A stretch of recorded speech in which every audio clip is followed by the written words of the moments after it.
बहू, आज तेरी पहली रसोई है। हमारी झोपड़ी के पीछे चूल्हा बना हुआ है, वहीं पर हम लोग खाना बनाते हैं।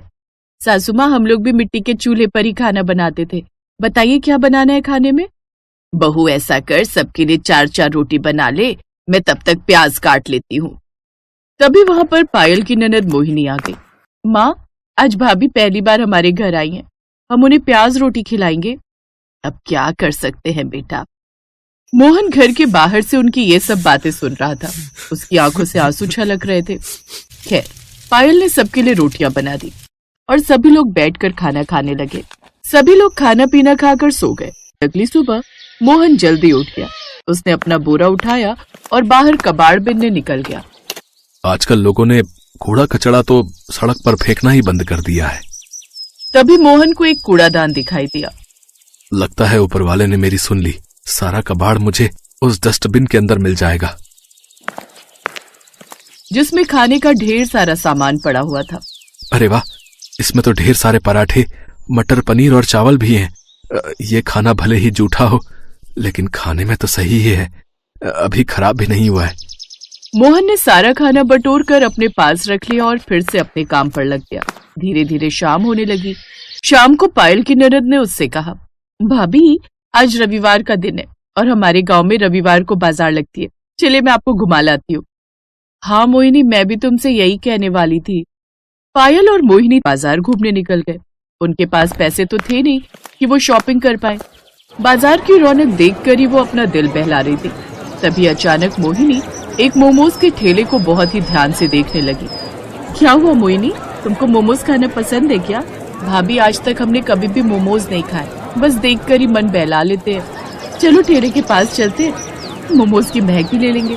हाँ हाँ भाभी, ये आपने बिल्कुल सही कहा। दोनों ननद भाभी मोमोज के ठेले के पास जाकर खड़े हो गए। ये दोनों बस खड़ी थी। तभी ठेले वाले ने कहा, हाँ बहन जी, कितने प्लेट मोमोज लगा दूं? अरे नहीं भाई साहब, हम तो बस देख रहे थे कि मोमोज बनते कैसे हैं। हमारे पास मोमोज खरीदने के लिए पैसे नहीं है। शाम हुई नहीं कि तुम जैसे भिखारी तुरंत भीख मांगने आ जाते हो। चलो निकलो यहाँ से, यहाँ कुछ नहीं मिलेगा फ्री में। चाचा, पागल हो गए हो क्या? हमने आपसे कब भीख मांगी? मोहिनी, चलो यहाँ से, इनसे बहस मत करो। हमारे पास पैसे नहीं और फालतू में यहाँ खड़े हैं तो उन्हें ऐसा ही लगा होगा कि हम भिखारी हैं। पायल और मोहिनी उसी वक्त मार्केट से अपने घर की तरफ पैदल ही चल पड़ी। मोहिनी, मैंने मोमोज बनाने का तरीका उस ठेले वाले का देख लिया था। अगर मुझे मोमोज बनाने का सामान मिल जाए तो मैं उससे भी स्वादिष्ट मोमोज बना सकती हूँ। क्या बात है भाभी, आप तो बड़े तेज हो। खैर, पायल खाना बनाने वाली थी कि तभी राकेश कूड़ेदान से उठाया हुआ खाना लेकर घर पहुंच गया। रुक जाओ पायल, आज खाना बनाने की कोई जरूरत नहीं है। देखो मैं कितना अच्छा स्वादिष्ट खाना लेकर आया हूँ तुम सबके लिए। अरे बेटा, इतना अच्छा खाना तुझे कहाँ से मिल गया? आज मार्केट में एक शादी पार्टी हो रही थी, मैं वहीं पर कबाड़ उठाने गया था, तो लोगों ने मुझे खाना पैक करके दे दिया। क्या बात है भैया, कितने सालों बाद हम इतना अच्छा खाना खाने वाले हैं। थोड़ी देर में सभी लोग एक साथ बैठकर कचरे का उठाया हुआ खाना खाने लगे, लेकिन इस बारे में मोहन के अलावा किसी को नहीं पता था। उन्हें खुशी खुशी खाना खाता देख मोहन खुश भी हो रहा था और उसके अंदर एक दर्द भी था। कितना बदनसीब हूं मैं, अपने घर वालों को कचरे का उठाया हुआ खाना खिला रहा हूं। लेकिन कोई बात नहीं, खाना खराब तो है नहीं। इसी बहाने इनके चेहरों पर थोड़ी सी खुशी तो आई। लेकिन आधी रात में ही सभी का पेट खराब होने लगा। सभी लोग बार बार लोटा लेकर खेतों में शौच के लिए जाने लगे। मोहन भी कई बार शौच करने गया। तभी उसकी सास ने कहा, मोहन बेटा, ये कैसा खाना लेकर आया था तू? हम सबका पेट खराब हो गया। इससे पहले कि मोहन उनकी बात का कोई जवाब दे पाता, पायल बीच में बोल पड़ी, सासू माँ, इसमें मोहन जी की कोई गलती नहीं है। इतना अच्छा खाना हमने कई सालों से खाया नहीं था, तो शायद इसीलिए हम पचा नहीं पाए। ये बात सुनकर मोहन को थोड़ा रिलैक्स महसूस हुआ। तभी उसकी सास ने कहा, हमारे पास डॉक्टर से दवा लेने के लिए पैसे तो है नहीं। ऐसा करो, गर्म पानी में थोड़ी सी लौंग, थोड़ा सा काला नमक डालकर पी लो सब लोग, पेट सही हो जाएगा। ये दादी माँ का नुस्खा है। सभी लोगों ने वैसा ही किया और सुबह तक सबका पेट ठीक भी हो गया। मोहन काम पर जाने वाला था कि तभी उसकी बहन मोहिनी ने उसे रोक लिया।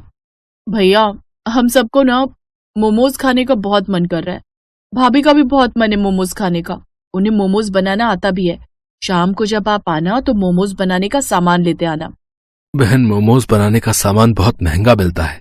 प्याज, आलू, हरी मिर्च, लहसुन, ये सब तो हम अपने घर के बाहर खुद ही उगा लेते हैं। जो पैसे मैं कमाता हूँ उससे घर चलना ही मुश्किल है। फिर भी मैं कोशिश करूंगा। कोशिश नहीं, लेकर आना भैया। एक बहन होकर मैं आपसे जिद भी नहीं कर सकती क्या? मोहन उसी वक्त अपने आंसुओं को छुपाते हुए काम पर निकल गया और सड़कों पर कूड़ा बिनने लगा। घूमते घूमते वो बहुत दूर निकल गया, फिर भी उसे कोई कबाड़ नहीं मिला। कितना बदनसीब भाई हूं मैं, अपनी बहन की एक छोटी सी ख्वाहिश भी पूरी न कर सका। घर पहुंचते ही मोहिनी ने उससे कहा, भैया, भाई अपनी बहन के लिए ना जाने क्या क्या कर देता है और आप एक छोटा सा काम नहीं कर पाए।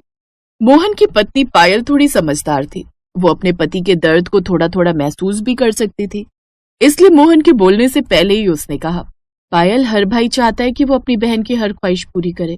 अपने भाई से इस तरह जिद नहीं करते।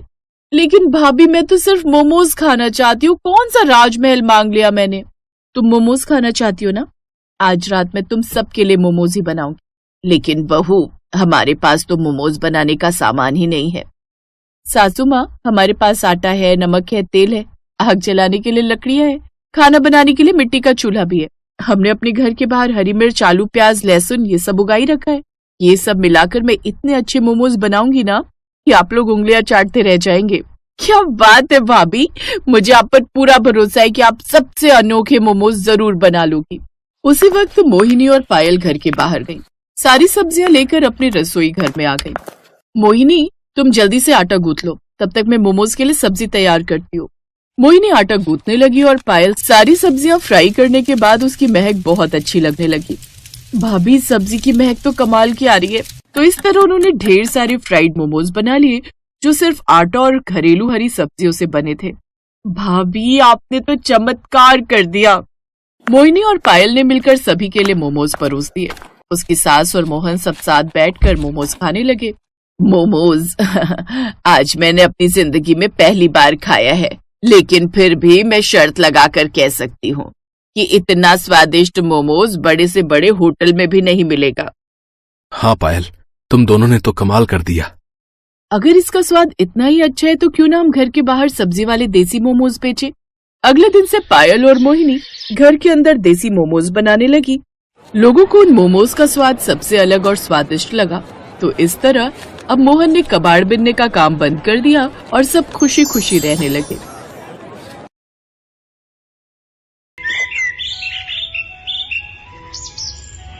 सुलेखा की शादी के 2 दिन बीत गए हैं। नया ससुराल उसे अच्छा लगने लगा है। इन 2 दिनों में उससे सभी ने प्यार से बात की है और उसका पति सुरेश तो उसके प्यार में दीवाना है। सुलेखा सपनों की जिंदगी जी रही है, लेकिन रात को उसका पति उससे कहता है, सुलेखा, आज 2 दिन हो गए हैं हमारी शादी को, तुमने अभी तक रसोई में कदम ही नहीं रखा। वो जी, नया नया घर है ना, इसीलिए सब कुछ समझने में थोड़ा समय लग रहा है। मैं बहुत जल्दी रसोई में जाऊंगी, आप चिंता मत कीजिए। बहुत जल्दी नहीं, तुम कल ही रसोई में जाओगी और नाश्ते में चाउमीन बनाओगी। तुम्हें जिस दिन हम देखने गए थे उस दिन चाउमीन बहुत बढ़िया बनाई थी तुमने, कल वही बनाना, ठीक है? ये सुनकर सुलेखा घबरा गई। वो मन ही मन सोचने लगी, अरे अब क्या बोलूं इन्हें क्या पता कि मुझे खाना बनाना ही नहीं आता। सुलेखा उसी दिन के बारे में सोचने लगी। असल में उसने खाना बनाना कभी सीखा ही नहीं था, लेकिन उसकी माँ ने उससे कहा, आज तुझे देखने लड़के वाले आ रहे हैं। वो लोग अगर खाना बनाने के बारे में पूछे तो बोलना कि तुझे सब कुछ बनाना आता है। ठीक है माँ। सुलेखा सज धज कर लड़के वालों के सामने बैठ गई। सुलेखा की माँ ने रेस्टोरेंट से खाना मंगाकर उनके सामने रख दिया। तब बिमला ने कहा, अरे बाप रे, इतना सारा खाना। हाँ जी, सब कुछ मेरी बेटी ने अपने हाथों से बनाया है, खाकर देखिए। रेस्टोरेंट का चाउमीन बहुत अच्छा था। चाउमीन खाकर सभी सुलेखा की बहुत तारीफ करने लगे। वाह, चाउमीन तो बहुत स्वादिष्ट है, मुझे चाउमीन बहुत पसंद है। हाँ बेटा, अब तुझे हर रोज चाउमीन खाने को मिलेगा, बस एक बार ये शादी हो जाए। और शादी हो भी गई। अब सुरेश चाउमीन खाने के लिए जिद करने लगा। अगले दिन सुबह सुलेखा नींद से उठी और उसकी जेठानी ने उससे कहा, सुलेखा, जल्दी से रसोई में जाओ और हमारे लिए चाउमीन बना कर लाओ, देवर जी कब से इंतजार कर रहे हैं। हाँ सुलेखा, जल्दी से चाउमीन बनाओ, पेट में चूहे दौड़ रहे हैं। सुलेखा पूरी तरह से घबरा गई। वो रसोई में चली गई और अपनी माँ को कॉल लगाया। क्या बात है बेटी, सुबह सुबह कॉल क्यों किया? सब कुछ ठीक तो है ना? नहीं माँ, गड़बड़ हो गई। ये लोग मुझे चाउमीन बनाने को कह रहे हैं। आपने उस दिन झूठ क्यों बोला था? झूठ नहीं बोलती तो तेरी शादी कैसे होती? तुझे खाना बनाना नहीं आता है, इस वजह से वो लोग तुझे कभी नहीं अपनाते। अब तो मैं भुगत रही हूँ ना माँ, अब मैं चाउमीन कैसे बनाऊँ आप ही बताइए। बहुत आसान है बेटी, पहले पैकेट से चाउमीन को निकालकर पानी में उबाल ले, उसके बाद सब्जियों को तेल में फ्राई कर ले, उसके बाद। तभी वहाँ सुलेखा की सास आ गई। सुलेखा को फोन काट देना पड़ा। क्या बहू, चाउमीन बना रही हो ना? बनाओ बनाओ, मेरे मुंह में पानी आ गया है। क्या जबरदस्त चाउमीन बनाई थी तुमने उस दिन। धन्यवाद माँ जी, लेकिन क्या तुम्हें कुछ मदद चाहिए क्या? नहीं नहीं, मदद की जरूरत नहीं है, मैं कर लूंगी। ठीक है बहू, अब जल्दी से बनाओ। ये कहकर बिमला चली गई। सुलेखा ने फोन की ओर देखा, फोन की बैटरी खत्म हो गई थी। अरे यार, ये भी कोई टाइम है बैटरी खत्म होने का? माँ ने क्या कहा था? चाउमीन को पानी में उबालना पड़ेगा। हाँ, मैं वही करती हूँ। सुलेखा के पसीने छूटने लगे, लेकिन सुलेखा ने हार नहीं मानी। उसने पैकेट से चाउमीन निकाली और उबलते हुए पानी में डाल दी। जब तक चाउमीन उबल रही है मैं सब्जी काट लेती हूँ, गाजर, बीन्स और प्याज। हाँ, इतना तो पता ही है मुझे। सुलेखा गाजर काटने के लिए तैयार हो गई। उसने एक हाथ में गाजर को पकड़ा और एक हाथ में चाकू को पकड़ा। वो जैसे ही गाजर को काटने गई, वैसे ही गाजर उसके हाथ से फिसल कर बर्तनों से टकरा गई। सारे बर्तन नीचे गिर गए। बर्तन गिरने की आवाज से बिमला और सावित्री वहां आ गई। क्या हुआ बहू, क्या हुआ? बर्तन कैसे गिर गए? तू ठीक तो है ना सुलेखा? हाँ दीदी, ठीक हूँ। वो माँ जी, बर्तन में हाथ लग गया था। आप चिंता मत कीजिए, आप लोग जाइए, मैं चाउमीन बनाकर लाती हूँ। बिमला और सावित्री चली गई। सुलेखा बहुत मुश्किल से गाजर काटने लगी। गाजर को उसने मोटा मोटा करके काट लिया। उसके बाद उसने उसी तरीके से बीन्स भी काट लिया। लेकिन उसके बाद जब वो प्याज काटने लगी तब उसके तोते उड़ गए। प्याज काटने की वजह से उसकी आंखें जलने लगी। उसकी आंखों से आंसू गिरने लगे। ये क्या हो रहा है मेरे साथ? इससे अच्छा तो मैं शादी से पहले खाना बनाना सीख लेती। मुझे घर जाना है, माँ मुझे ले चलो। लेकिन अब रो के क्या फायदा? शादी तो हो गई है ना, काम तो करना ही होगा, खाना भी बनाना ही होगा। यही सब सोचकर सुलेखा फिर से चाउमीन बनाने में लग गई। प्याज काटने के बाद उसका ध्यान उबलते हुए चाउमीन पर गया। इतनी देर से उसने चाउमीन पर ध्यान ही नहीं दिया था। उसने देखा वो चाउमीन ज्यादा पक गया है।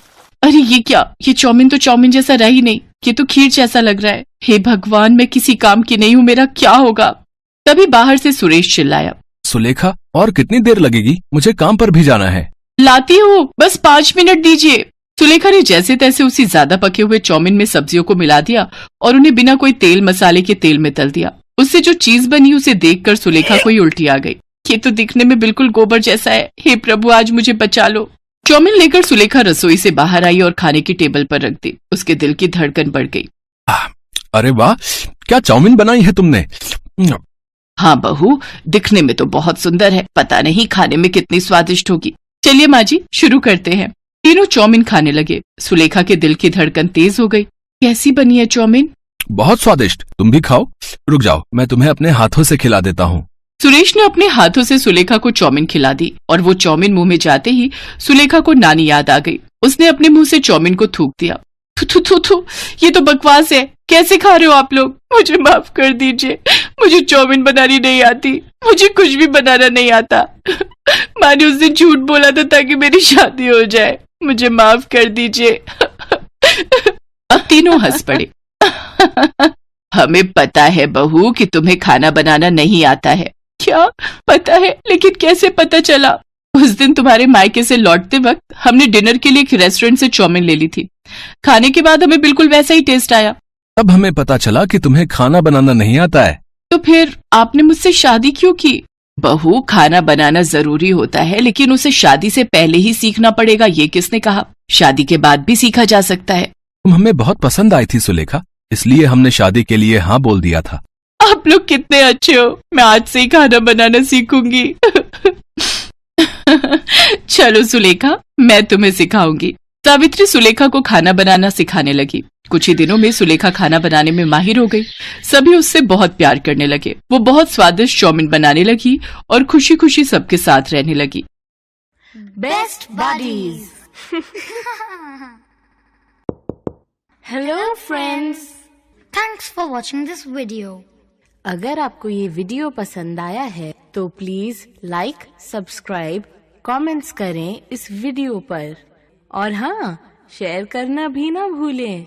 और भी मजेदार वीडियो देखने के लिए नीचे दिए गए बेल आइकॉन को दबाएं।